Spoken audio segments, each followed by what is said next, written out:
When you're in hospice, the role of the chaplain is to attend to your spiritual needs. And when you meet a chaplain in a hospice, a chaplain will come from a particular faith or a particular religious denomination.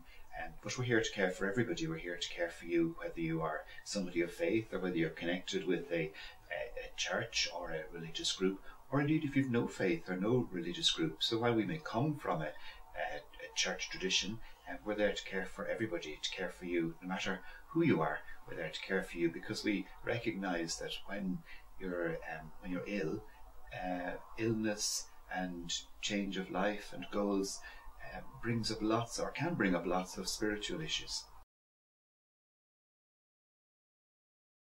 Spirituality can be a very hard thing to put into words, and I think if I was to define spirituality, it's what makes me who I am, what makes you who you are, what makes you unique, what is it that keeps you going, what's important in life, what is it that gives you meaning, what is it that gives you value.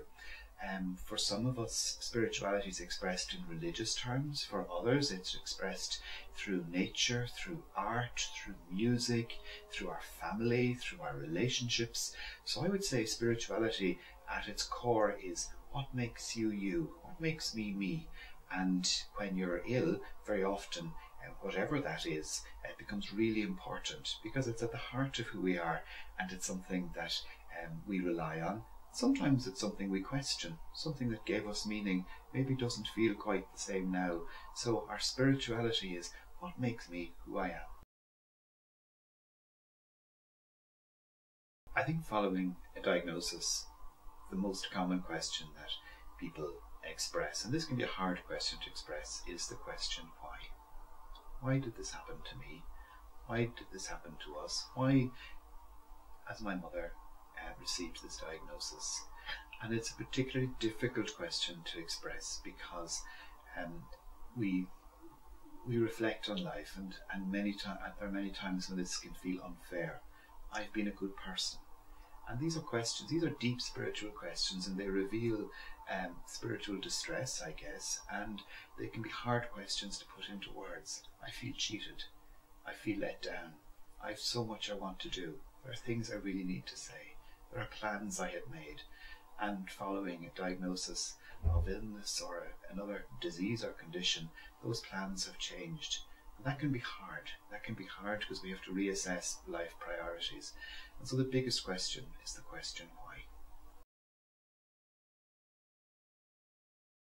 While you're in hospice, our priority is that you receive the best possible spiritual care, that your needs, which are unique to you, are met, and it's important for us to be able to enable that to happen. So, for example, if you're Muslim and you'd like to connect with your imam and to receive the care of your local imam, it's our role to make sure that that happens for you. If you're from another faith group, if you're Jewish, if you're Hindu, if you're from another philosophical tradition or no belief structure, and you have a spiritual advisor, our role is to make sure that that is available to you and that the people you need are available to you. And so we will host them, we will facilitate them, and because of most importance is that your needs are met.